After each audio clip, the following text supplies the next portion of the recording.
Hello there, Atheist Junior here, your friend and humble narrator, and I'm here with a special guest.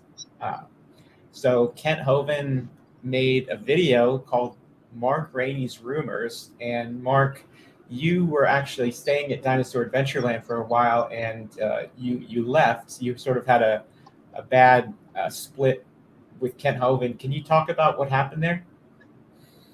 Oh, sure. Oh, sure. Well, this is my second time coming. I came back. I've been there for a year this time. The first time I stayed for about 3 years, and I had some property stolen from me. And Kent had told the police he didn't really want them to come on the property to investigate. It wasn't that important to him. So we had a falling out behind that. And once he decided that he didn't want the cop because I did tell the cops I needed them to come to investigate, but we were on a three-way and he told them he didn't want them to come. But they came, but he was telling everybody, don't let them investigate, don't let them look at videos, don't let them go to cabins or none of that. So he was kind of disgruntled that I had done that. And like a week later, he had accused me of stealing and then he basically kicked me out. Wow. Uh, Well, we're gonna go through Kent's video here, and I'll give you a chance to respond to some of the things he's saying. So we'll just get that started. You let me know when you want me to pause the video, okay? Okay. Hey, folks, it's the 4th of July, 2023. We are here to have just a quick meeting over the meeting we had yesterday. We had to tell one of our people that's been helping here to get off the property leave, okay, Mark Rainey. Mark Rainey, it's the second time we've had to ask him to leave. We're kind of merciful, let people come back. And so he's spreading rumors all over the county. We just want to put to rest what really happened. How many were in the meeting yesterday with Mark? About 12 of us, I think, okay? Our Congress guys back in 1776 made a declaration of independence. Here's why we're declaring our independence. Because King George did this and that. They listed a whole bunch of things that King George was a bad guy. We're going to just explain what happened because he's spreading rumors, he's been spreading them for quite a while, actually, while he lives here in the community about how evil we are and we're a cult and all this kind of stuff. We wondered, where's these rumors coming from? Oh, okay. You can From stop Hovind right Heights. there. Okay. I've never spread any rumors about Dinosaur Adventureland. Matter of fact, when I've heard rumors, I've actually squashed them. I've actually told people that kept saying that he was a pedophile that I don't think he's a pedophile. So he starts off immediately, with bashing me as if I've done something that I haven't done. And I told him that multiple times, even during that meeting, even before that meeting. Yeah, I think that's classic Kent Hovind. He always accuses people of doing the thing that he's actually doing. So he is. Right. It's interesting to me. It's kind of funny in a way that he makes these type of videos he says, "Oh, I'm responding to the rumors. I'm responding to this thing," where it's like nobody so many less people would know about all of this stuff going on at Dinosaur Adventureland if he didn't make these videos. But it's like because he Mhm. makes these videos, he thinks he needs to respond publicly when he could just handle it, at Dinosaur Adventureland. But he likes to make this big drama show out of it. I feel like. Well, that's exactly what it is. It's a show. His donors don't know who he is. His people, guests don't know who he is. All they see is a person that's on the video acting. They really don't know him. And so when you come out of his situation, and as most of the people that I've seen and I've heard, they've lived there for months, not a 2 day or 3 day visit. They've actually stayed there for months and sometimes years. And they have a misconception that these people are evil or they don't know what they're talking about, or they're just being mean toward him because he likes to whine about people always against him. But the truth is, most of the people that leave there are Christians, and they leave there because their conscience actually gets to the point where they can't be around him because of the things he do. Right. Or they have families and they don't feel comfortable with their children being there. And he always makes these, he says we've had to ask a couple people to leave. He's had a lot of people that he's kicked out of Dinosaur Adventureland. Like, this keeps happening, you know? Yeah, yeah. And you would think that it's a Christian camp and they are coming here to do Christian work. But a lot of times he'll ask them to leave after they've already decided to leave. Some of them anyway. So like he said, this is good. Go ahead. Like he said, this is my second time here, and I left before. Yeah. You know, he'll bother you until you get to the point where you're like, I gotta leave. I can't deal with him. Mhm. Excuse me. He'll do like nitpicking stuff, and he's ran a lot of people off by doing that. You know, he'll try to press you until you leave, but you're like, when I first came there, I told him I'm here to work for God. I'll work with you, but my job is actually to serve God and do what I can to bring people to Christ.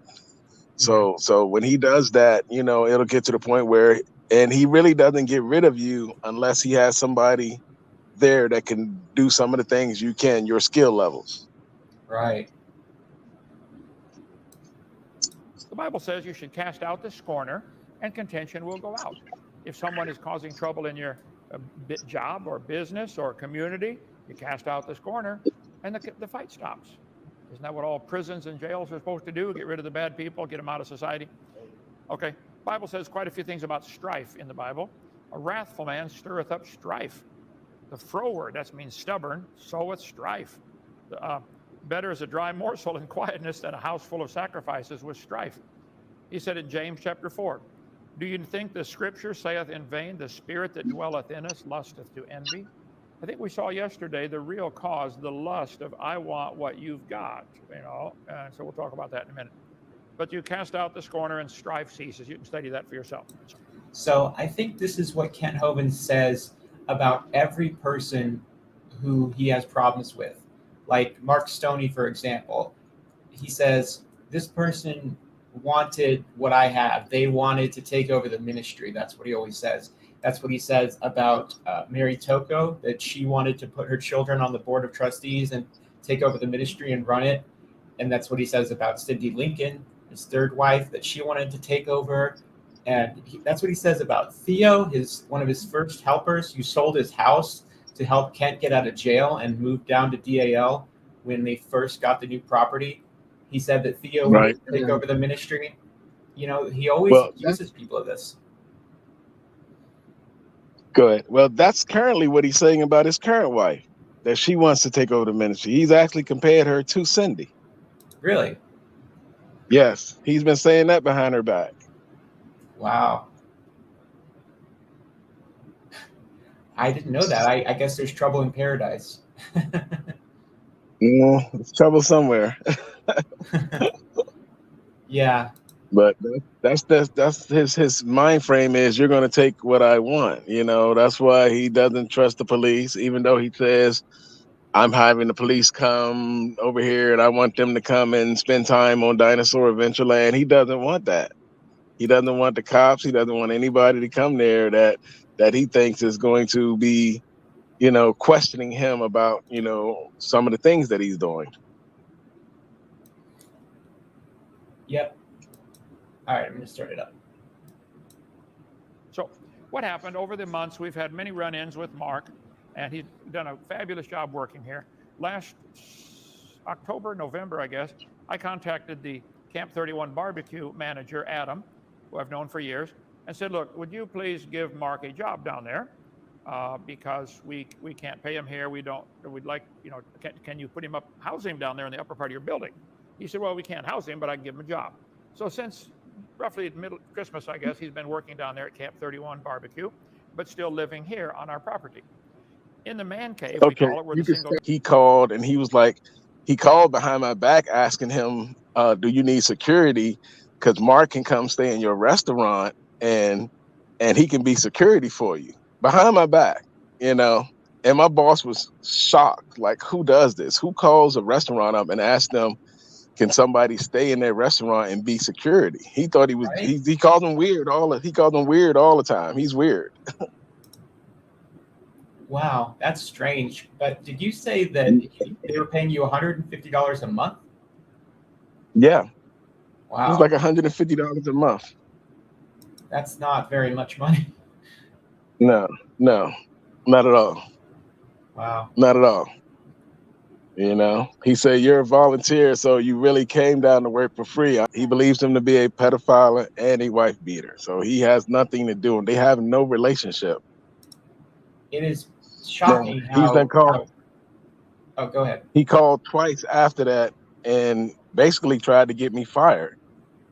Even since this incident, he's called and had people come up there from the camp. Wow. I was just going to say, it's shocking how willing Kent is to just lie openly, you know? But I'm going to play some more of this because I really want us to get into the contract part of the video or the document he made up, because that part was just hilarious to me. So. Okay. Guys live, everybody that lived with him, he argued with them over different things, you know, the seventh day, and he says Jesus was black. He's got a bunch of t-shirts, Jesus is black. And so he would argue with, and finally we gave him his own separate room, which nobody else around here gets, okay, but we gave him his own room trying to accommodate. Then okay, you can stop right there. Okay, he's lying again. There are multiple people with their own separate rooms. They have their own separate cabins. They have their own separate rooms. Some people had whole houses. So he's lying again when he says nobody gets separate room. Secondly, I didn't go around just jumping on people about the color of Jesus. And he said I have a bunch of t-shirts, but later on in the video, you're going to see where he says, oh, I only seen one. I only had one, which is him actually contradicting this statement right here that he said, yeah, I had a bunch, because he know I had a bunch of them. But he asked me, he basically demanded that I don't wear them. So I stopped wearing them. And this was the last time I was here, and I didn't wear any of them this time. So like my first 2 months, I stopped wearing them after that, and I stayed there for almost 3 years. Now, he says that I argued and they gave me my own room because of the argument. But the fact is, he had put me in charge of the man cave. Now, this is when the man cave, the first man cave, where we had a bunch of gentlemen stand. He had put me in charge to make sure that, guess what, in the morning before you, because he was still bringing people tours through the man cave. He would bring them in the man cave and say, this is the man cave. Let me show you this. So he put me in charge of the man cave, asked me to make sure that people made their bed up so that when he brought guests over, it wasn't messy. It wasn't clean. It wasn't messy. It wasn't all dirty, and the beds were unmade. So he personally asked me to be in charge of that, to make sure that the guys, before they went to breakfast, that they had made their bed up. I took responsibility and cleaned the man cave myself. I also cleaned the bathroom. For about 2 months straight, I was the only person cleaning the bathroom. After that, I decided to make a schedule because there was so many men there that wasn't, respecting the bathroom. They would just make it filthy, and I was the only one cleaning it. So I made a schedule for everybody so the bathrooms could be cleaned twice a week, and everybody had a different day to do it. So it rotated the schedule around because I had did it 2 months by myself. They went to complain to him about me making a schedule, and that's when he asked me if I wanted my own room. Wow. He said, since you're working in the kitchen, and since you're also not only working in the kitchen, you're also taking care of the animal, because I was in charge of the barn. I had built over 200 hen coops. I put fencing up. I helped build the barn. So I was not only working in the barn, taking care of all the animals, taking 50-gallon barrels of water down to the donkeys to water them, cutting the grass, cleaning out every week, twice a week. I was cleaning out the barn, taking all the manure out, taking everything out. And I was also working in the kitchen, washing dishes, and then on some days cooking. So I had 2 to 3 different jobs I was doing. And so he said, since the barn is next to this cabin, we'll put you in this cabin. So he's lying about him kicking me out of the cabin for arguments. That's not true. Okay, we have a question from Aunt Jur. It's, what color does Kent think Jesus was? Well, he thinks he's Norwegian, and he asked Spanish people to believe that he thinks he's Norwegian, blonde hair, blue eyes. He asked Spanish people to think that he's Spanish. He asked Indian people to think that he's Indian. Now he's asked a Spanish person, is he Spanish? And the person was like, no. And he's like, well, why not? You're Spanish. Why don't you think he's Spanish? What? And the thing is, yeah. And that's that he thinks just because of a person's race, that's the club that the Jesus should look to that race. So if you're Asian, Jesus is supposed to be Asian to you. It And sounds like I told him, it wasn't about pride. Me making a statement on the color of Jesus isn't about pride. It's about what the Bible says. Since it is multiple scriptures that does give a description of Jesus, I asked him, could we study it and just be truthful? What did the scripture actually say? He refused to. He's not going to study it. It isn't important. wow. You know. It seems to No, I'm me. not. It Go ahead. seems to me that it seems to me that Kent is okay with somebody thinking that Jesus is the same race as them, unless that person is black, Right. which seems just Right. racist to me. Well, He's he got has a problem with lot it. of. He has a racist side to him.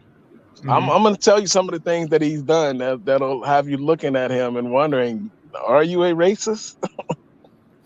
I already think he is one, but go ahead.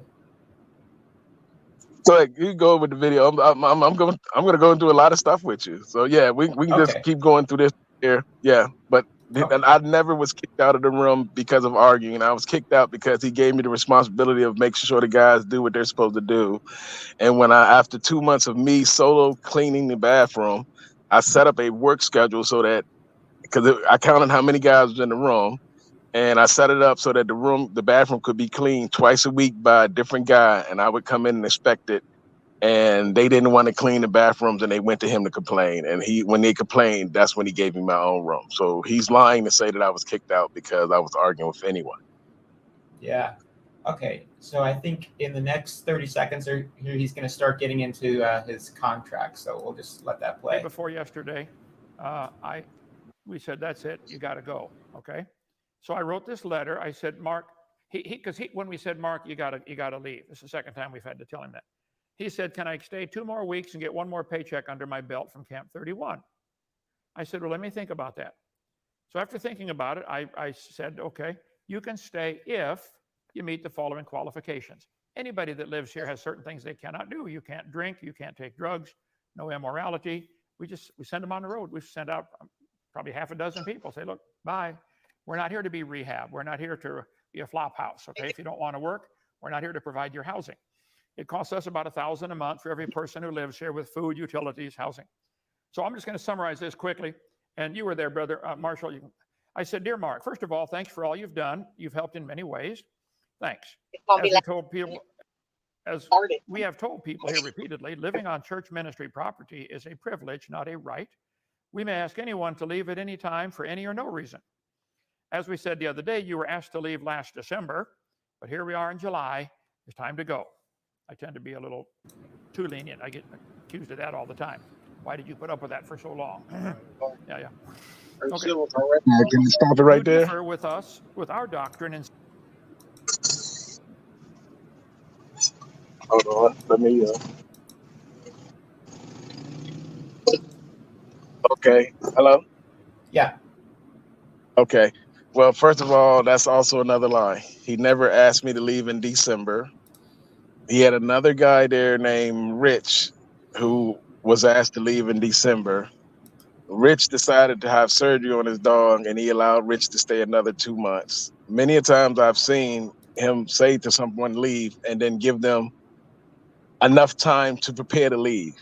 He wasn't trying to give me any time to prepare to leave. He was just trying to be out that day. Matter of fact, he says, I wanted you out by 1 o'clock, the same day. So that's not true. And as far as him getting rid of people and not having immorality on the campus, he actually has someone that's staying there that got caught multiple times watching porn in the dining room where the kids are. Actually, one of the kids caught him, and the kid's parent caught them watching porn. Wow. So for him to be like immorality, it's plenty of things where he's not being honest at all. Go ahead. Apparently, Rich got kicked out again. That's what Mark Stoney says. He's in the chat. Yes, he got kicked out again. Wow. because Rich has a temper. I guess that would be the best way to say it. He has a very hard temper. Okay, go ahead. Areas like the Sabbath, Jesus, ethnicity, what should be taught to children, etc. I'm amazed you stayed this long. If we are so wrong, go build a camp and teach what you want. We would like the parting to be friendly with no hard feelings. As you know, we provided food, housing, and utilities for you for many months. We would like you to remember and honor the non-disclosure agreement and not talk bad or share inside information with anyone wherever the Lord leads you. We have people sign a non-disclosure. If he didn't, he certainly was told about it and knew about it. You promise, look, if I leave, I won't try to ruin the ministry with my partner. Right there. No one signs a non-disclosure agreement. He does not have one. If they have one, they just got it since I left. I've never signed it. That's why he had to make it clear that if he didn't sign it, he knew about it, because I never heard of a non-disclosure agreement until this paperwork came out that day. That's the first time there's ever been a mention of any non-disclosure for anyone. Right. So he doesn't have one. That's the reason that he had to clarify and be like, well, if he didn't sign it, he heard about it. That's a lie. I never heard about it, and because there was never one to sign. Right. And he's contradicting himself there, because didn't he just say we have everyone sign an NDA when they come here? But then he says if he didn't sign it, then he heard about it. Well, do people sign it or not, Ken? Exactly. That's what I'm saying. That's the contradictions that he has. He contradicts himself so fast that he doesn't even hear himself talking, because, like he said, he had to clarify that if he didn't sign it, and that's just because he know there's no non-disclosure agreement. Right. So, and I've never heard of a non-disclosure agreement until this letter right here. Yeah.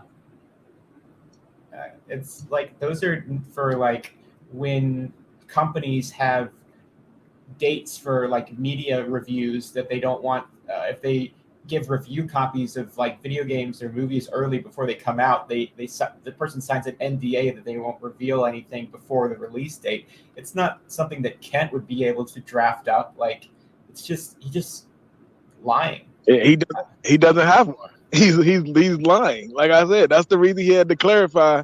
He contradicts himself right when he says one statement. He comes right behind and contradicts himself. So there was never a non-disclosure agreement. I've never heard of a non-disclosure agreement. No one has signed a non-disclosure agreement. You can ask anyone that's ever been there that left if they ever had to sign a non-disclosure agreement, and they will tell you they never had to sign a non-disclosure agreement. So right there, he's once again lying. He has a issue with lying because he believes in once saved, always saved. So it's not a sin where it's okay for him to lie because he feels like he's going to go to heaven anyway, even if he lies. So he'll readily contradict himself. So we have another question from the chat. Mark Stoney asks, was it Shop Dave that got caught watching porn? I caught him in the shop. No, it was the man, Mr. Will.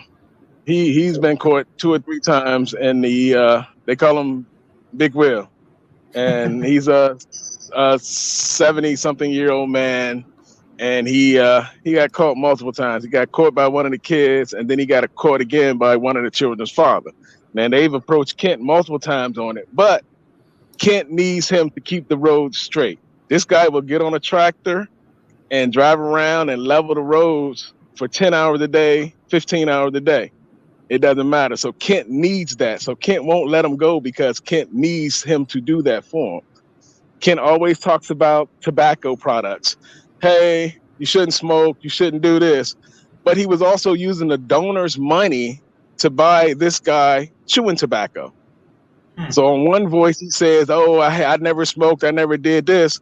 But also he's using the donor's money to buy chewing tobacco so this guy can stay on the tractor for 10 hours a day. I see. Now, this is the guy that also told me he had a rope for me. He had a what? A rope for me. A rope. Oh, I see. A rope. I didn't understand what he meant. And I asked him, what do you mean? He said, I have a rope with 13 loops. I said, I don't know what that means. What are you saying? And he said, I have a noose for you. He Oh, said it geez. multiple times. I laugh it off as a person just ignorant. So I laugh it off, but it's multiple people heard him.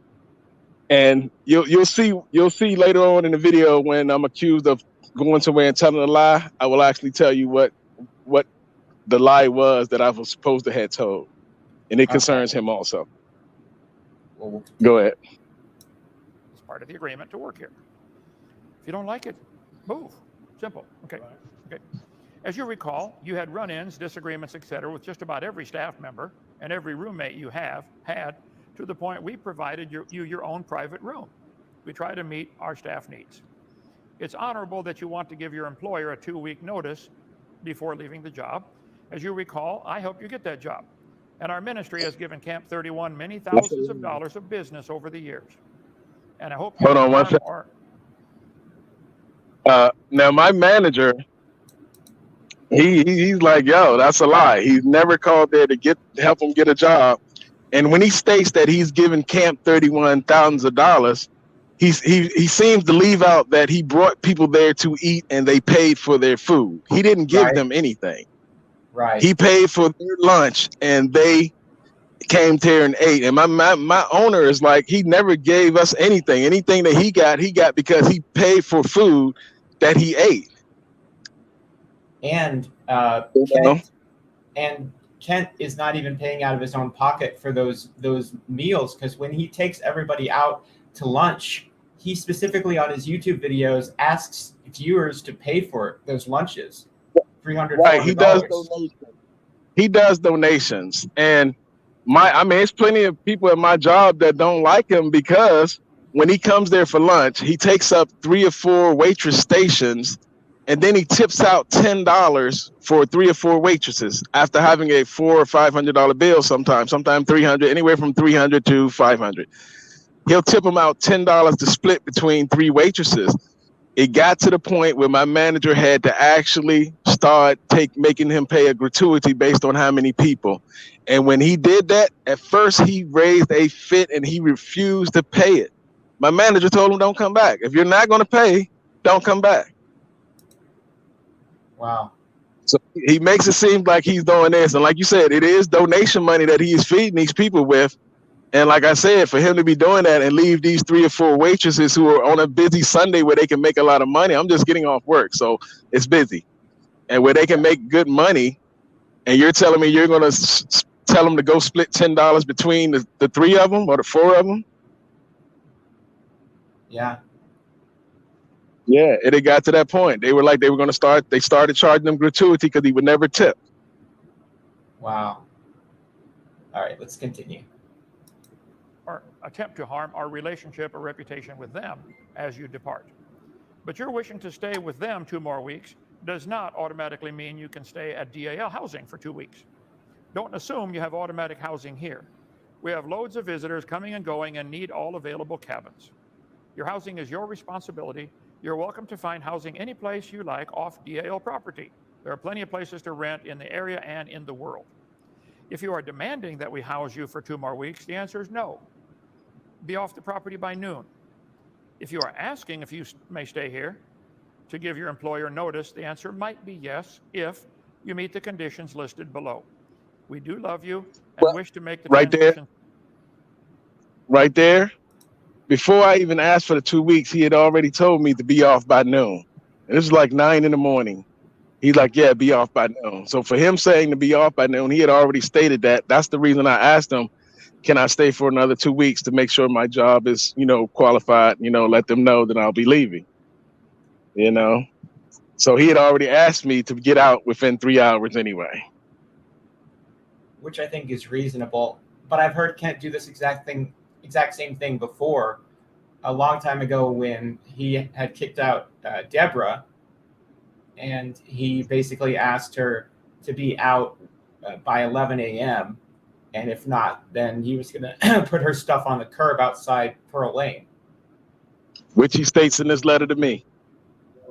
Yeah. Smooth, so here is our offer. You may stay on DAL property for 2 more weeks if, and I list 9 things he has to do, most of which everybody has to do. Number 1, you move into the man cave next door. instead of getting your own room, with Evan and Matthew right away within 2 hours of agreeing to the terms.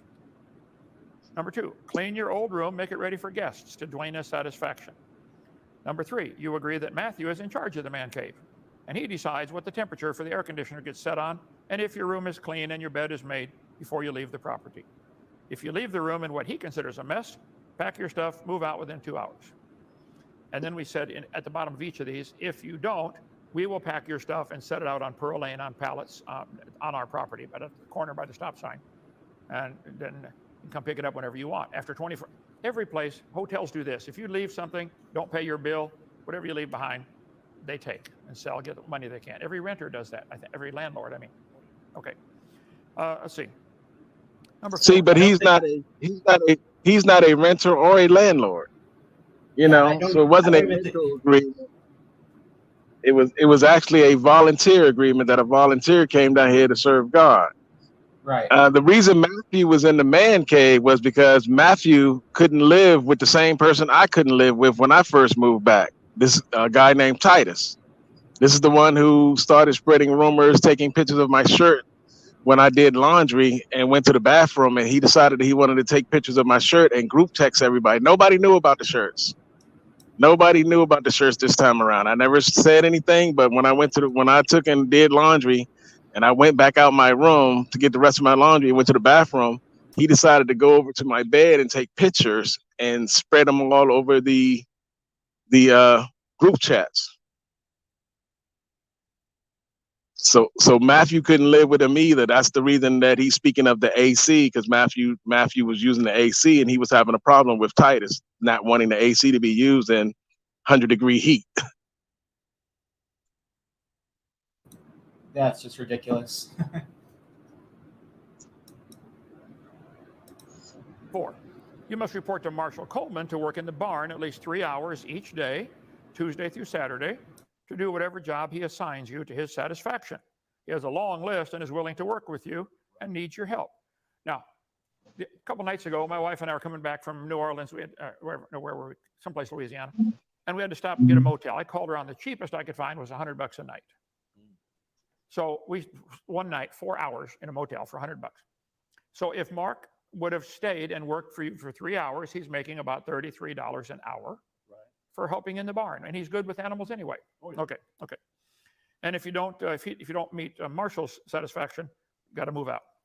Number 5, to avoid the appearance of evil, since several staff have said they saw you put ministry gas in your car, which you denied and called them liars, you may not go near the ministry gas station or any of the shops during your last 2 weeks here. Okay, you can stop right there. Hello? Hello? Yeah. I stopped it. You can comment on that. Yes. Well, first of all, since I've been working at my job, I've also been working 3 to 4 hours a day before I go to work. So it's never been an issue with me working my job and him. He's acting like I've never worked there, but I always worked. I basically had 2 jobs. I would work for him in the morning, then I would go at night because I work at 3 o'clock in the afternoon. I would go at night. You know, sometimes I might have to go in early at 1 o'clock, but I would go at night and work my night job. But I also had to get up and be at the 7 o'clock meeting in the morning or 7:30 meeting in the morning, and then work for him in the morning. So I was holding down 2 jobs at this time. So it was never like he's acting like I'd never worked there for those hours, which I actually did the whole time I've had my job. You know, and what was the second thing he was saying? That you were seen putting ministry gas in your car and denied it. I called them a liar because they were lying. And I stayed there 3 years the first time, never been accused of stealing anything. I stayed there basically a year this time. I've never been accused of stealing anything. The first time I hear that I'm accused of stealing something is when I reported my shirts missing and I had the cops come to investigate it. A week later, they started saying that, which is the week that I got this thing, basically the same day, that I was stealing gas. And I was like, they're liars. You know, I've never stolen any gas. And they told me they had a video. And I said, well, let me see the video. if you say you have a video of me stealing, the only person scared of a video is people that did something. So I said, if you have a video of me stealing anything, tools, and I came there with my own tools. The only tools I needed from them was a saw or a sawzall. But pretty much, I done electrical, plumbing, carpentry, and I brought my own tools. And I still have tools in my car that's still wrapped up.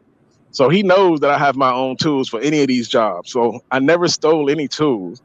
I never stole any gas from him. So, and I asked him, I said, if you have a video of me stealing, and you say I've been stealing, and then we were in a meeting, me, him, and Mr. Will. We were in a meeting, and his president of his board now, because he has a different board. He then went through a couple of different boards without notifying the Secretary of State that he's changed boards over and over again. But he states to me right there with Dr. Hovind in the room, and he says, well, we've known you've been stealing for a year. We've just decided not to say anything because we're not paying you. And I told him, well, that's crazy. How can I be stealing for a year? And every morning you come in there talking about if somebody steals, you're going to report them to the police and have them arrested. Somebody steal this and this. And I've never heard this, but now you're saying that you've heard it. You've been knowing this for a year, that I was stealing, and you chose to say nothing for a whole year until this week right here. It seemed kind of strange to me. And like I said, I asked them for the video because they said they had a video, which means they have readily access to the video. But if you listen a few minutes later, where he says he's going to have to go through thousands of hours of video, but that'll come up in 1 minute, which lets me know that guess what? You don't have a video. If you're saying you have to go through thousands of hours to try to find some evidence against me, which I told you wasn't true and that they were lying. So less than a week after my property was stolen, my shirts were stolen, now I'm being accused of stealing. So we had a question from the chat. So I'm curious, you called the police about your shirts being stolen? Yes, I did. Okay. I had over $1,800 worth of custom-made T-shirts. Oh, okay. I see. Back and front pictures, words. The pictures alone in the back and front, they're like $30 just for the image to be transferred onto the shirt. So I have an image on the back and the front, and then I have lettering. Lettering runs like $5. Anybody that does T-shirts know it's expensive to make customized T-shirts. Right.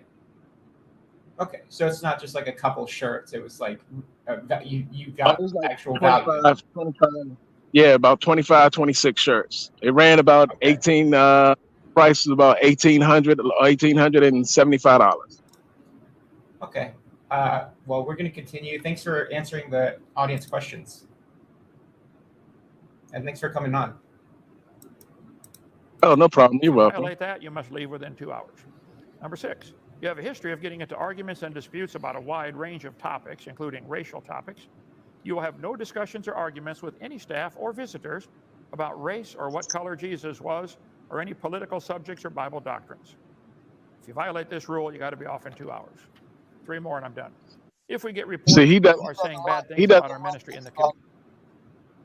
He doesn't want anyone to do a Bible study in his camp. We used to have a Bible study at one point when I first moved in, and he would come in every morning and disrupt it. He would never join us. It was about 12. You can ask Mark Stoney. It was about 12, 13 guys there, 14 guys. He would never join us in one Bible study. He would come in the morning and start arguing, like, what are y'all arguing about? You know, time to eat. You know, he doesn't want anybody. They used to have a prayer session. When I first got back here, they had a prayer session after the morning meeting. He complained about that. He would never want people to pray together. He would never want them to study the word of God. So him saying, I don't want you to study Bible doctrine is just what he does. Even when you ask him, can you please study this and help me get a clearer understanding? He doesn't want to help you. He wants you to have his doctrine, as he calls it, the Kent Hovind theory. Yeah, the KHJV, the Kent Hovind version. So Kent, I believe, has a history of doing this where there was a group of people, I believe, when Cindy's there, I don't know if Mark Stoney can confirm this, where they wanted to do their own Bible study because they felt like Kent's Bible studies were more infomercials for his DVDs rather than actually studying the Bible. And so they grouped off by themselves, but Kent did not like that, you know? That's true. That's true. And anything that he does, he's never had a service for the people there. The guests, the people, anything that he does is for the gram. Any service, let's get together and have a prayer session, any of that is for the viewers. It's not for the guests that come there and spend time with him. For the people that actually live on the campus, he's never had a Bible study for them. He's never had a worship service or a preaching service or just to talk to the people that's there. He's never done that. And like I said, like you just said, when you try to have a Bible study because you do want to get closer. I mean, we had a really good Bible study, but we had one in the morning before breakfast and we had one like 10 o'clock at night. And he would just come in there and be like, what are you arguing about? None of this is important. You know, it's time to go to sleep and y'all are up talking about the Bible. He would hate it. He would literally hate it. Yeah. And you guys are doing this on your own free time. It's not interfering with the schedule that he creates, but he still has right. With it. If our morning meeting was at 7:30 for breakfast, 7 o'clock for breakfast, we were up at 6 o'clock.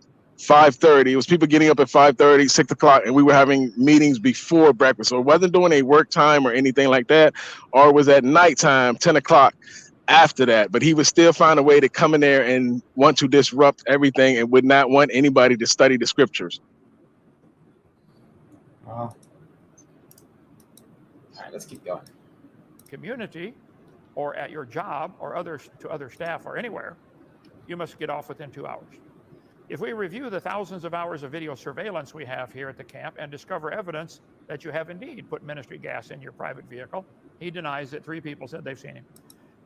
If we review the thousands of hours and see that you indeed did put ministry gas, I thought Kent said that you did it. Well, look, he said if we discover. So that's not even saying that what you were saying were true.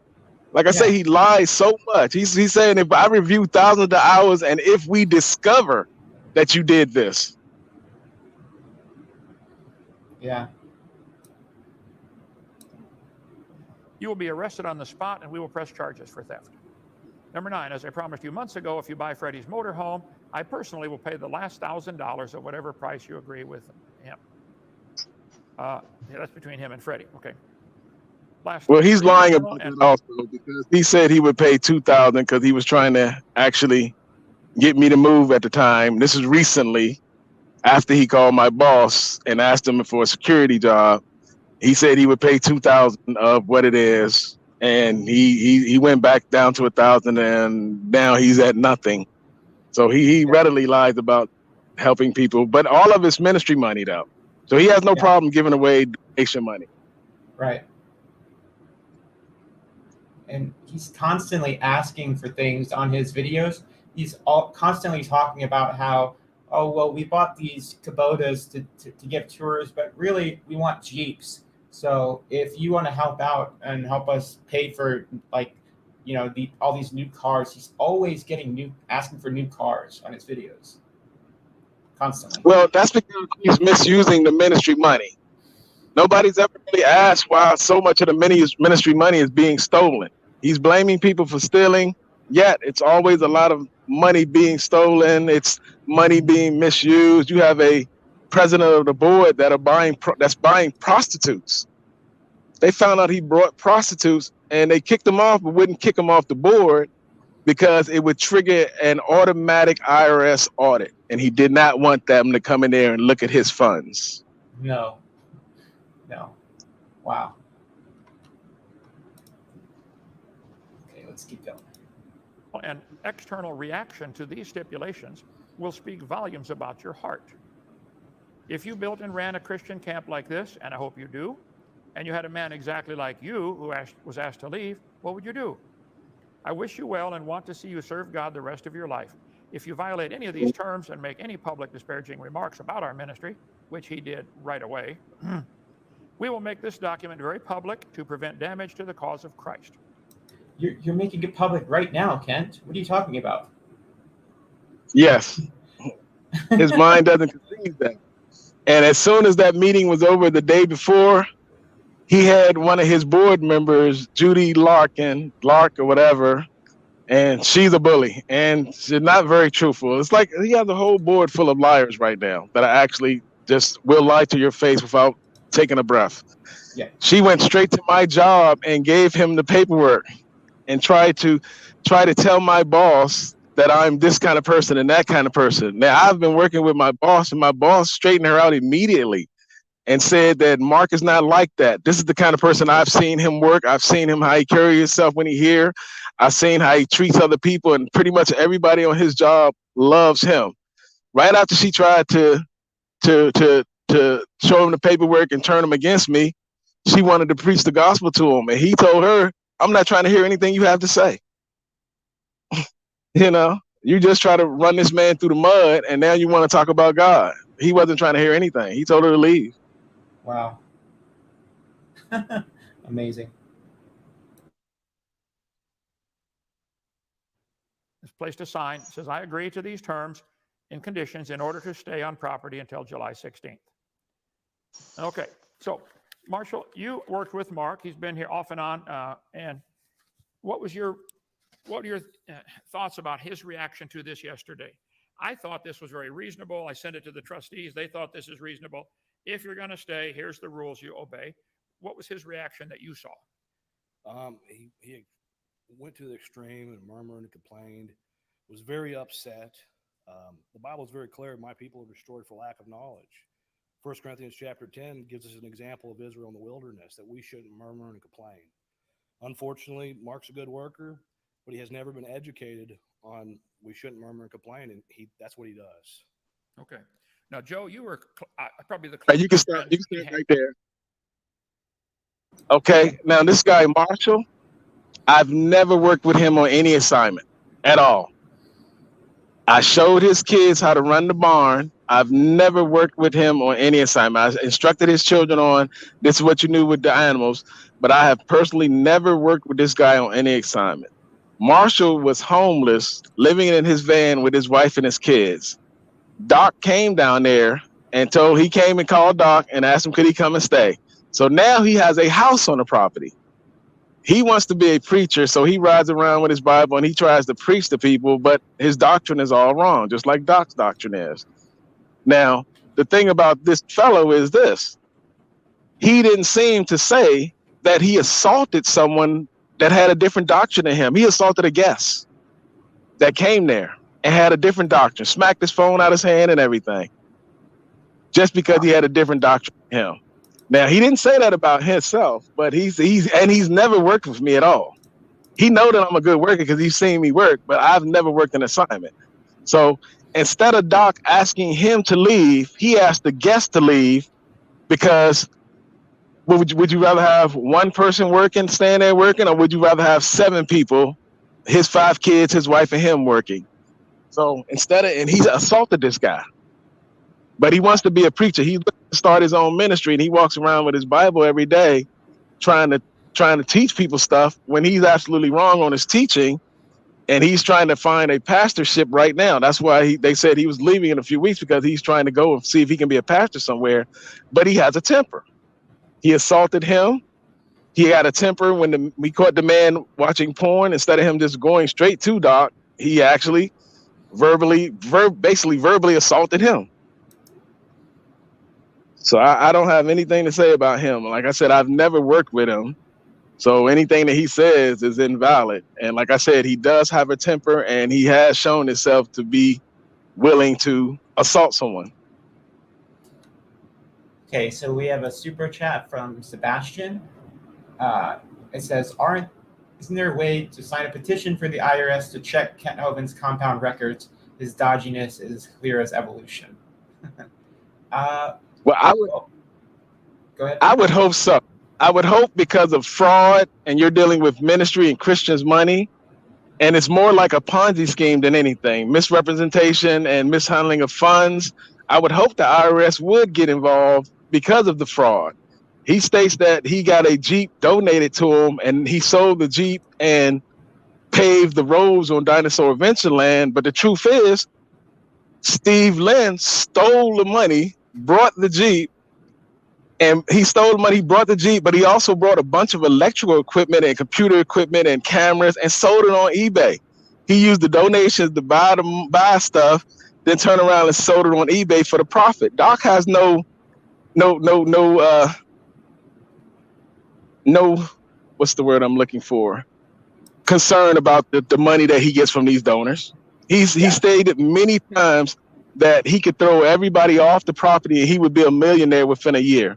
Yep. You know, and he stated that many times. He's also, you know, and from my understanding, the first 2 years of him being open, he received $4.6 million in donations.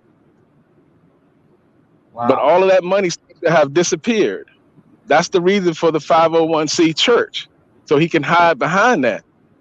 I think the IRS should investigate where is all this ministry money going to, especially if people are just randomly stealing it and walking around. A lot of people had ministry credit cards, just to do whatever. Wow. Yeah, and when Kent had his Dinosaur Adventureland in Pensacola, the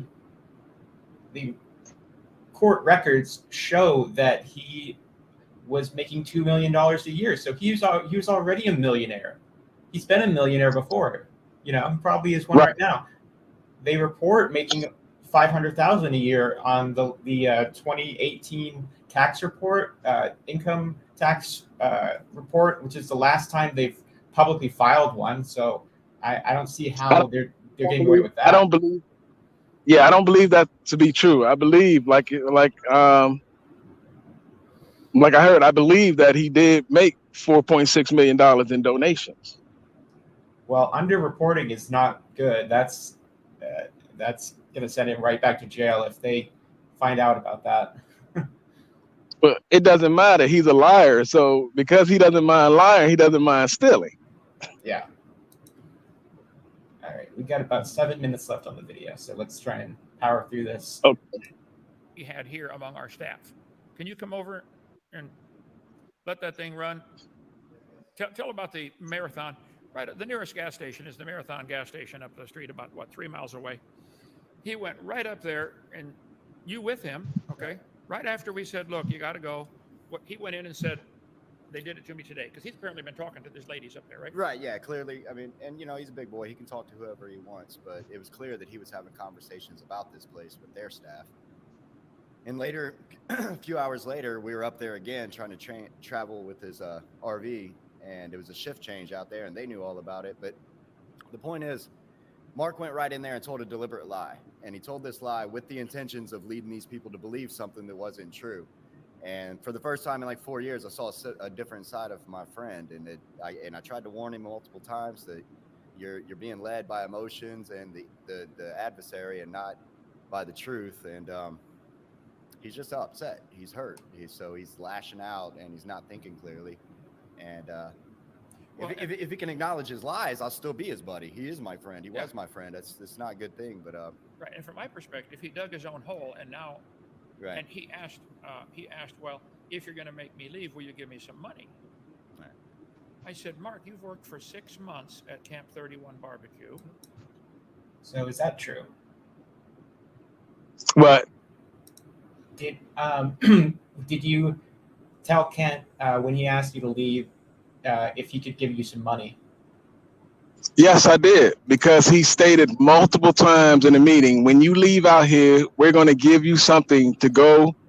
And so we'll give you enough money for a hotel room. We'll give you enough money to, you know, at least get gas to get to where you're going. So he stated that multiple times. So I asked him, is this still what you're going? That's why he asked me, is this still what you're going to do? Because that's what I asked him. As far as Joe is concerned, in his statement, if you notice, Joe didn't tell what the lie was. Right. He just said he lied. But Joe can't tell what the lie was because Joe knows it's not a lie. When I spoke to the woman and she was like, I'm glad you're leaving. And I was like, yeah, there's been a couple of things going on that concerned me. One of the things was concerning me was that the same guy that was watching porn had stated on multiple occasions in multiple breakfast meetings, dinner meetings, in front of guests, in front of children, that he would take Cindy out. I'll take her out for you, Doc. I can take her out. And it disturbed me that he never corrected this man. This is the same one that said he had a noose for me. Oh It wow. disturbed that he never corrected this man. It's the same one that got caught with porn by the children. And it disturbed me. And I told her, I say, this is one of the things that disturbed me, that he said this multiple times in front of multiple guests, multiple kids, in front of Kent. Hey, Kent, hey, Doc, I'll take her out for you. That'll settle, that'll fix everything. When he starts complaining about what's going on with the court case, he said, I'll take her out. So he said this multiple times and he never said it. So Joe can't say that it was a lie. He can't tell what the lie is. That's why he just basically says he lied, because Joe recently came back also. Joe had left with Bobby. Bobby had married a man under Kent.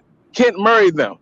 Really? They were they boyfriend and girlfriend. Kent married them under the sight of God. That's why when he tells you, oh, I've had a wedding, I've married this many people, a lot of times it's just a boyfriend and girlfriend that want to sleep in the same bed. Okay. I thought So he you said says he's married. I thought you Go said he ahead. married two men. I was like, what? No. No, he married Bobby and her boyfriend. When Bobby first came down here, he married them both so they could sleep in the same room, basically. Kent does that a lot with boyfriend and girlfriend couples. If they come there, they can get married and they get to sleep in the same room. They don't have to sleep in separate rooms because they're not married. He says, I'll marry you under the sight of God. You don't need any legal paperwork, and I'll pronounce you man and wife, and you get to sleep together. Now, he had did that with Bobby. She was married. That's why he's running around. Like, one day he was like, I guess Mitch called him, which was the guy she had married. And Mitch was like, what are you doing? Why are you allowing them back in the campus? Why are you taking them in? You know, whatever. You know, he's upset. And Doc is running around at breakfast like, I don't understand why this guy's upset with me. Well, first of all, his wife is in there with another man who left with her. Mitch went to go visit his family for a week, and Joe basically seduced her and ended up leaving the camp with her. Now, he went and got married to her later on, and I like Joe, but Joe doesn't really think clearly. A lot of times, now that he's in a position where he's the tech guy and he's uploading the videos and Doc really needs him, he's also on the board. You know, but Joe never was like that with Doc, and he would always call out when Doc would do this stuff, he would call it out. Now he no longer calls it out. He's right with him. I've heard Joe say that he'll go to jail for Doc if Doc put money in his account. You know, just plain and simple. And I'm like, you're silly. Like, why would you go to jail if he's doing something wrong? Well, if he puts money in my account, I will go to jail for him. You know, at one point, Bobby was a very strong meth head, like smoking. And Joe decided once they got married that he would show her that she can be strong enough to get off of meth by starting to do meth with her. That didn't turn out very well. Yeah, that so he started would work.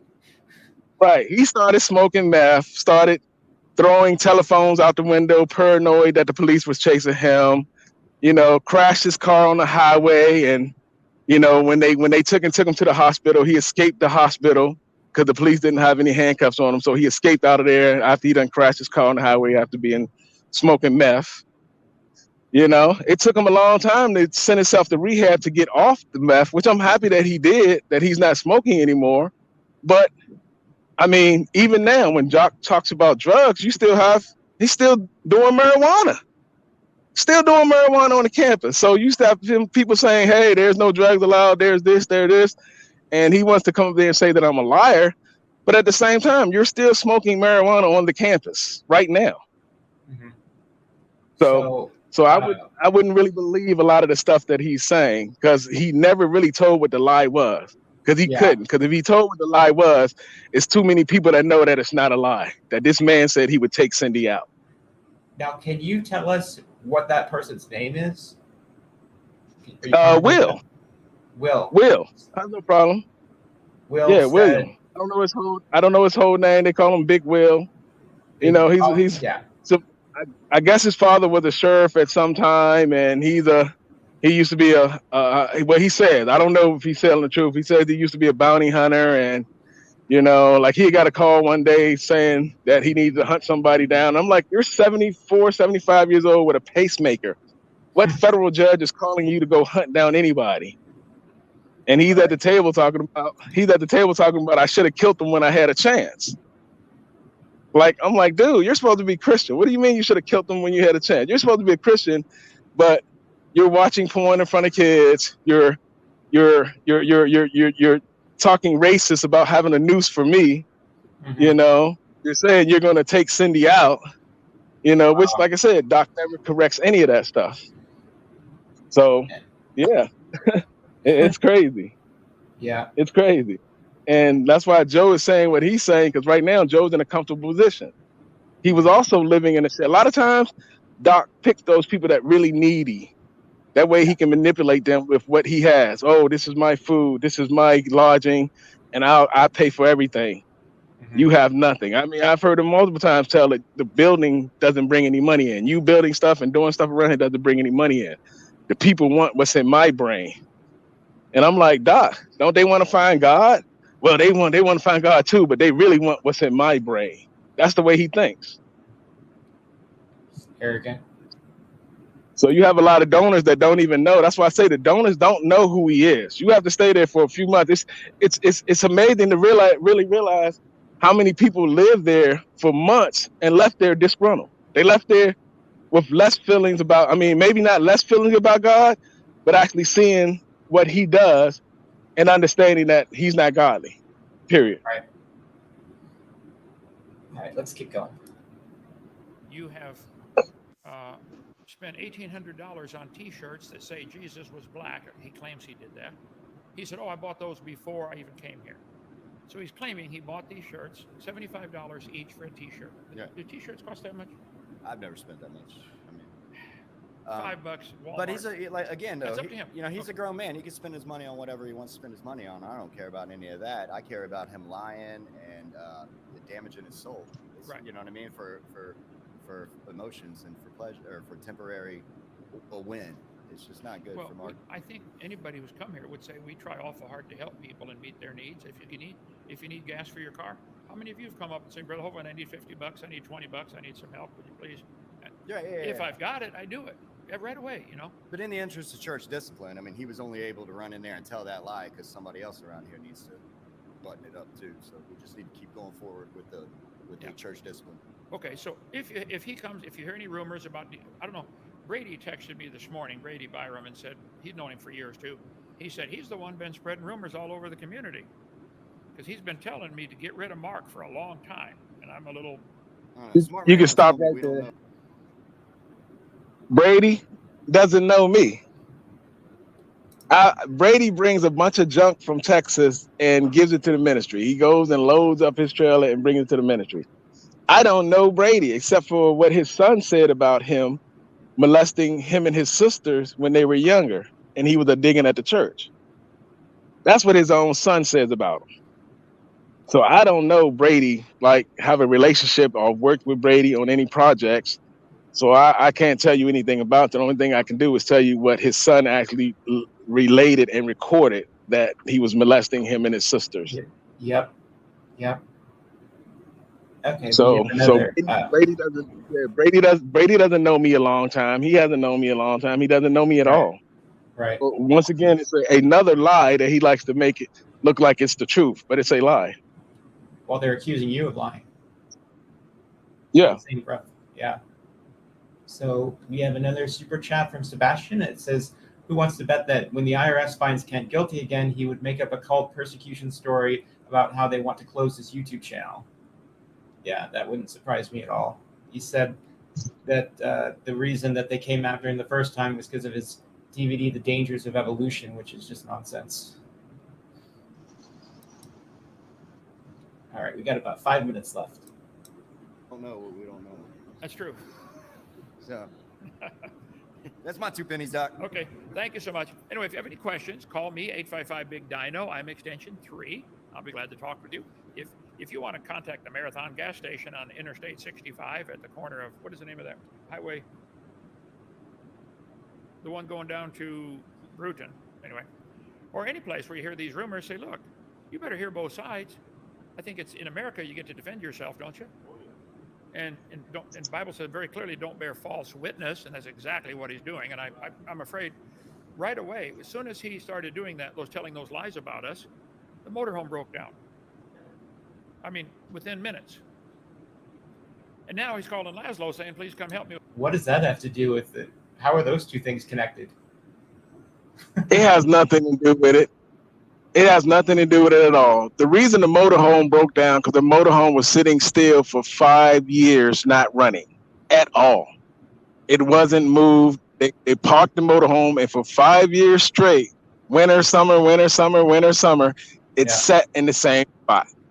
So the batteries were dead, and I got a new alternator, and it was running right away. So he tries to make it look like that, oh, well, the Lord is punishing him because he's telling a lie. Well, that's not. Okay.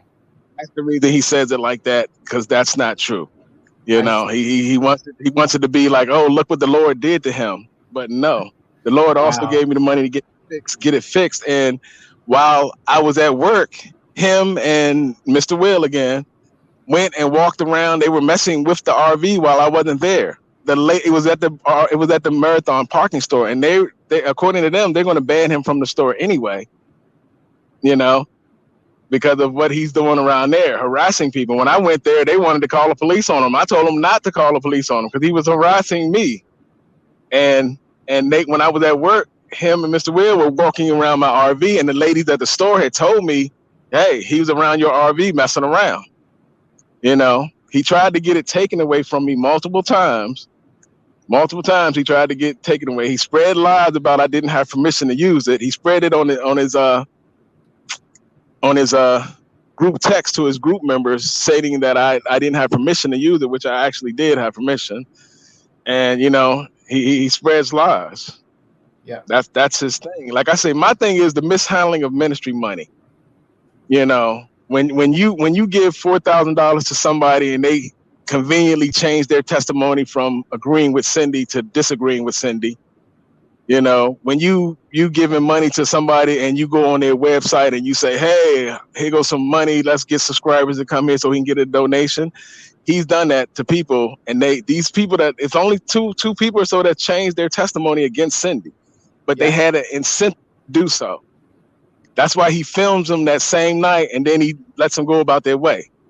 But you're dealing with donation money. He's giving donation money away to people.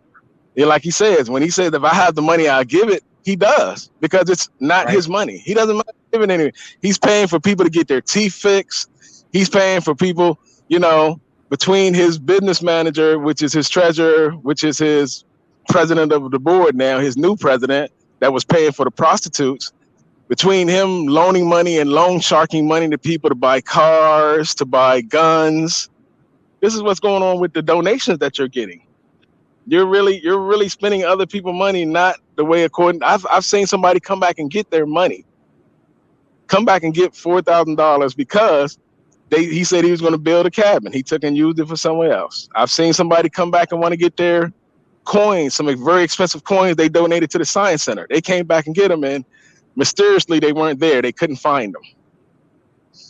You know, so he really misuses a lot of that money. And like I said, you have people that have taken money, and he has no accountability for any of the money that he gets. And it's all the donors' money. It's all Christian money that they give to him, not knowing really what he does. Mm-hmm. You know? With my motorhome. Yep. Let's keep going. I don't want him taking our staff to go fix that thing. He dug his own hole. So, okay, if you would help me out, pray for our ministry. This is normal. In the book of Acts, Jesus was accused all the time. In the Gospels, Paul was accused. And it's okay to defend yourself once in a while. Acts 24, I believe it is, they were accusing Paul of all kinds of things. And he said, they can't prove anything they've accused me of. I heard a rumor that we have dead bodies here, that people have disappeared from here. What else? Then the stupid Mark Stoney guy, Zaire came here with Chris, had a wonderful time, went back home the next day. I called the mother, how'd he like? Oh, Zaire loved it, had a great time. Mark Stoney spent the next year trying to raise money to find Zaire. He went missing at DAL, didn't he? And he promised Zaire's mother he would get a trust account of $10,000 so the kid could go to college. He raised $300, but You the need, mother you need to had stop told right him, there. Chris was a certified convicted pedophile with a minor in a different state. I Yeah. believe he's actually in jail again right now, if I'm not mistaken. Yeah, he got arrested. See, there's a lot of guys that come out of jail that did time with Doc, then they come here and they end up going right back to jail. Sean is another one. Stole over $1,000 out of somebody's car. He's right back in jail right now.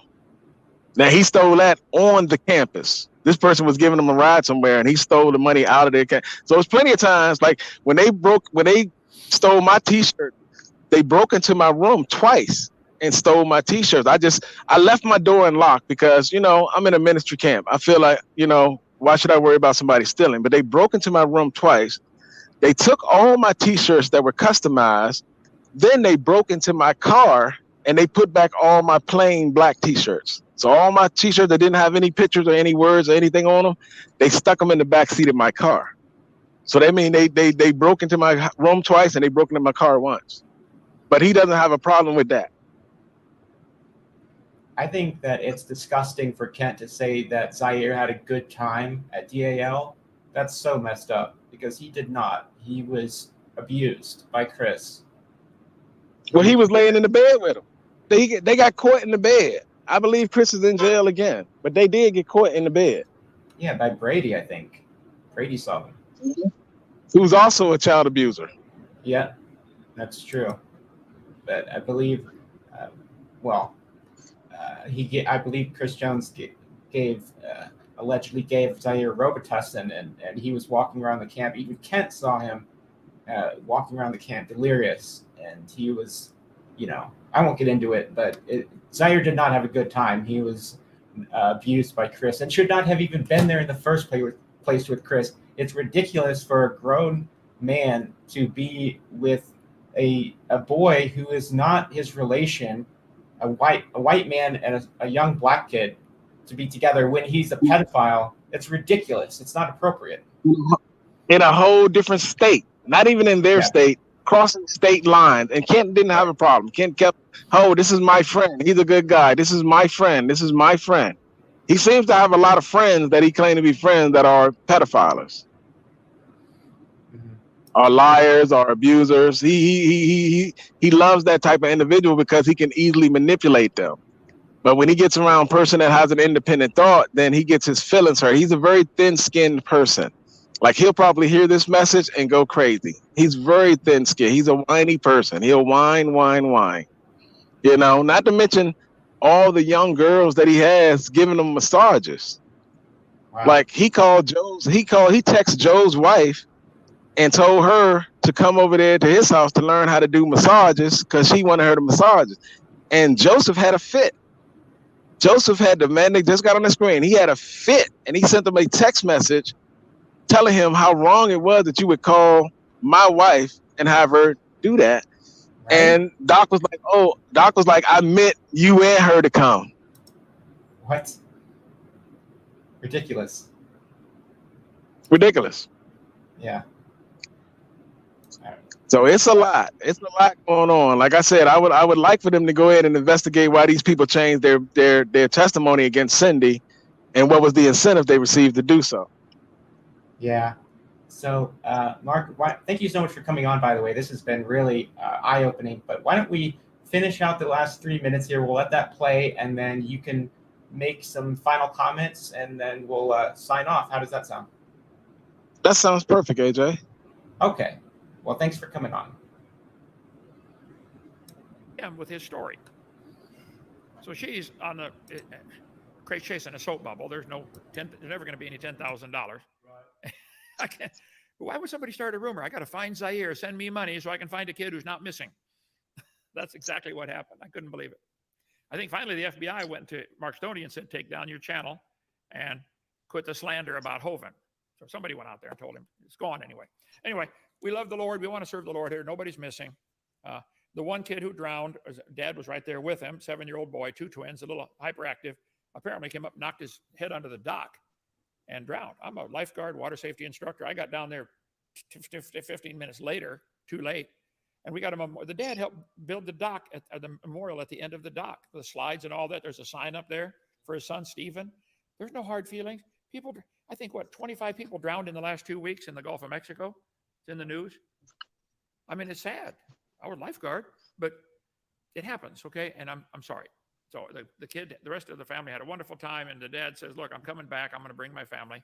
And we got a sign up, memorial for Stephen. So if you hear rumors like that, please give me a chance to defend myself. We're trying to serve God, and Satan wants to stop this message any way he can. And Judy, you had all kinds of things to say, didn't you? Not anymore. Ha! Anybody else? Titus, you worked with him a lot. You were here at the meeting. And when I said, Mark, you spent 6 months earning paychecks with no bills here. We're providing everything for you. He said, I got bills.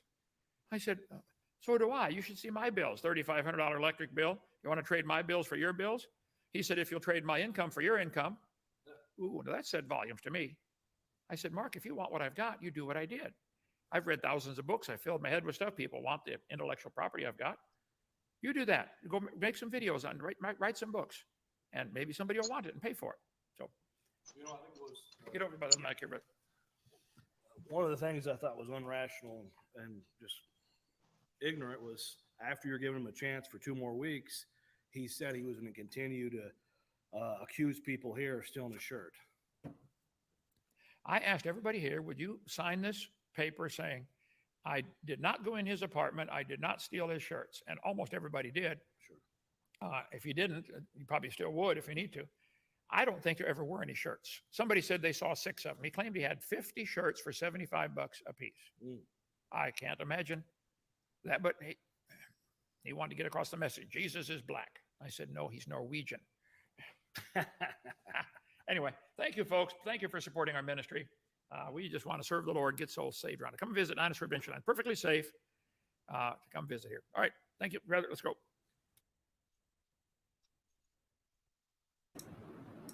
Wow. I love your comeback of if we can trade incomes. That was really good. Yeah, why would you offer me your bills if you're not going to offer me your income either? Yeah, he didn't like that. You know, he didn't like that. He's very thin-skinned. Did you notice how he said I only saw one shirt, but in the beginning of the video he said he had a bunch of shirts. Mm-hmm. In the very beginning of the video he said he had a bunch of shirts. Now he says I've only seen one shirt. He said somebody say they saw 6. Somebody say they saw this or this. The person that saw 6 took a picture of them because they were laying on my bed when I was doing laundry. So as far as Titus, I've worked with this guy one time. That's the one that took the picture. And since he took that picture, and I asked him, brother, why would you do this for? I said, me and Kent had spoke about it last time I was here. And I told him I wouldn't wear it because he was demanding that I don't wear it around there. And I told him I wouldn't. And he's like, oh, well, I didn't know. Well, you didn't know because you didn't ask, first of all. You just decided to take a picture and group text it to everybody in the camp just to start a rumor and start gossiping. So you see how it goes down there. So like I said, he about Zaire missing, but nobody could get in touch with Zaire's mother when he was there. Right. They cannot call, not get in touch. They cannot, no numbers were available, you know? So it was a lot of things going on.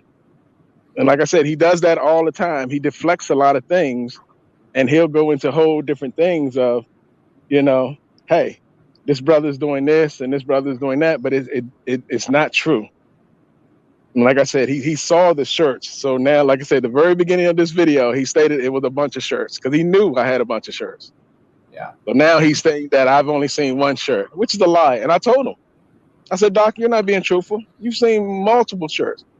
And as far as anybody signing any paperwork stating that they didn't see that they didn't steal the shirts, I asked him to see the paperwork. Yeah, he had no paperwork. What would that prove anyway if people signed a document saying I didn't steal the shirts or I didn't see anybody steal the shirts? What would that prove? Even if they he had no paperwork. He had no paperwork available. That's why he had said no paperwork. If they didn't sign it, then they would. Just like about the NDA that didn't exist. Just about the NDA. If they didn't, then they know, you know. So the same exact thing. He's a man of habit. He'll keep doing the same thing over and over again. Yeah. So I missed man the of shot. from Native Atheists for $10. It said this is a case for Chris Hansen. I totally agree. He did some pretty good work against Onision when it comes to abuse of minors and of young adults. So I have to. Well, like I said, you have a guy watching porn around kids right now on the camp, but he needs him. So because he needs him, he's not going to dismiss him. Because he needs Chris, which is the president of the board, and also the treasurer, which also was doing the loan sharking and taking people's check and buying prostitutes, also mixing ministry money and personal money. Because he needs him, and he can't kick him off the board, otherwise it would trigger an automatic audit by the IRS. He's not going to do anything about that. So he's very flexible about what he's willing to enforce and what he's willing not to enforce. He's willing to allow people to take drugs if they want to take drugs. He's willing to allow it. You know, the same thing with Steve Lynn. Steve Lynn, when they went to clean out Steve Lynn's apartment, this person is sitting there with bondage and sex videos as his screensaver on his computer with one of the secretaries that worked at the camp. Yeah, Julie. We know. Now, Doctor had to kick other people out. And, you know, there was a woman that ran the barn. Her and another guy were making sex videos right there on the camp. So it's a lot of stuff that goes on. He doesn't mind because he needed her to run the barn at the time. He needed the guy to work in construction at the time. So the only way he really gets rid of you if he has somebody that can replace the skills that he's about to lose. Yeah. I will say, I don't know if it's actually Julie on that specific wallpaper, but Steve did. I think he sexually assaulted Julie. He took advantage of her while she was inebriated. He did. He got her drunk, got her high, whatever, did drugs, and took advantage of her. The same as Doc had her giving him massages. Right. You know, he'll use ministry money. He'll use ministry money to pay young girls to give him massages. Yeah. Now you have a wife. Why don't your wife give you a massage? Right. Or just pay for one. You know. As far as the young child that died, this guy's never came back. This guy's disgruntled with Doc. He doesn't even want to speak to him. Doc already had plans to build a gazebo over the pier anyway. So it was nothing for him to say, hey, we'll throw a memorial plaque on there. It was he has no empathy for things like that. He has no empathy at all. So he didn't care. He wanted to take them on a tour right after their son died. Hey, let's drive around the campus and look at things. You know, but this guy has never came back. This guy doesn't even like Doc. According to him, he doesn't even speak to Doc anymore. You know? So same thing with everybody he's so-called baptized and brought to Christ. He doesn't have a relationship with any of them. None of them has ever called and really came back to the camp. None of them. I baptized 200 people. How many of them came back to visit? I saved this many people. How many of them came back to visit? How many of them call or even send you money on your live chat? None of them. Mm-hmm. I've seen people stop their donations. Like, we're not just because on how he treated them. Like I said, we used to have a guy named Will there, long time ago, black guy, family, beautiful person. If you hear his testimony, he would make you cry. It made me cry. And this guy, because Doc doesn't view him as, this guy was a nurse. This guy was in charge of teaching the kids. Like, he was the one that was the school teacher. So he would teach all the kids. And everybody loved him. He was a very sensitive heart, hardworking person. But Doc didn't see him like that. Doc used this man to tell the racists, and the guy wasn't in there when he did it. The guy didn't come to the service that night. But Doc told the people, the rednecks, to come down to Dinosaur Adventureland and call him the N-word. He said it. He didn't say N-word. He said Nick. He told him, come down here and call him that, and this guy will beat you up really badly. And his white wife, she's a nurse, she'll fix you up. But that's how he viewed him. He's a big, strong, black hawk of a guy, and he's violent, and he's going to beat you up, and his white nurse wife's going to beat. See, but he didn't tell him that this guy's one of the nicest guys and most sensitive guys you'll ever meet. This guy's also a traveling nurse. This guy has kids that he raised that are respectful, hardworking, you know, polite, and that he's a school teacher that teaches all the kids on the campus. But he didn't view him as that. He viewed him as the big black guy that would break their bones up. And y'all should come down here and call him the N-word.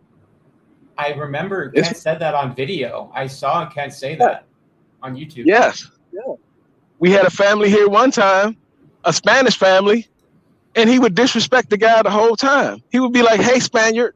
Hey, Spaniard." Yeah. He would never call the guy by his name. Eventually, the guy got fed up. And the guy was like, "My name is not Spaniard. I was born in the U.S., such and such and such. This is my name."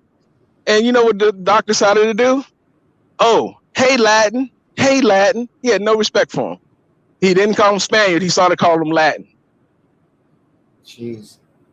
So he has no respect. Wow. No. Well, this has been a really crazy interview. Thank you so much for coming on, Mark. But I actually have to. I have to sign off. Is there any final comments you'd like to make before we sign off and say goodbye to the viewers? And thank you so much to the people in the side chat watching and for sending in questions, and the people who sent super chats and donations. Thank you so much. And again, thank you, Mark, for coming on. This has been really interesting, and I'm glad that you took the. Thank you for taking the time. I'm glad to do it. I'm glad to do it. Only thing I would say is I hope the donors actually listen and don't think that I'm saying anything that I'm saying out of inexperience or any hate toward Kent. I hate the acts that he do, the character of him, but I don't have any hate to him. I think his teaching on evolution is spot on.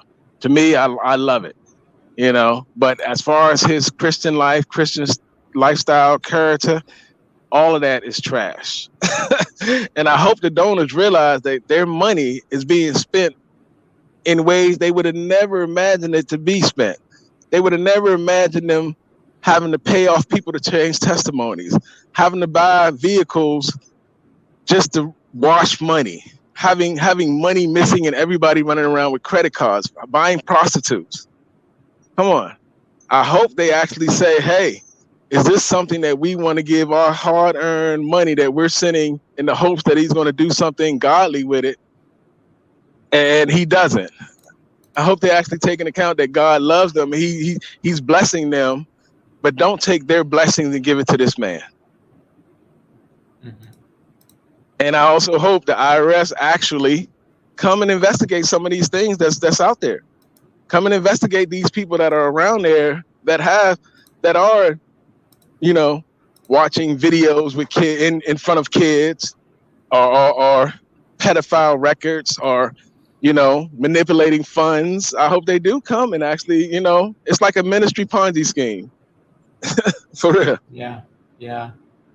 Wow. Well, I agree. I hope that the donors see the truth, and I think doing videos like this will help that to happen. So again, thank you so much for coming on, Mark. And I'll just say thank you to all the people in the side chat and people watching the replay of this, and I'll see you guys in the next video.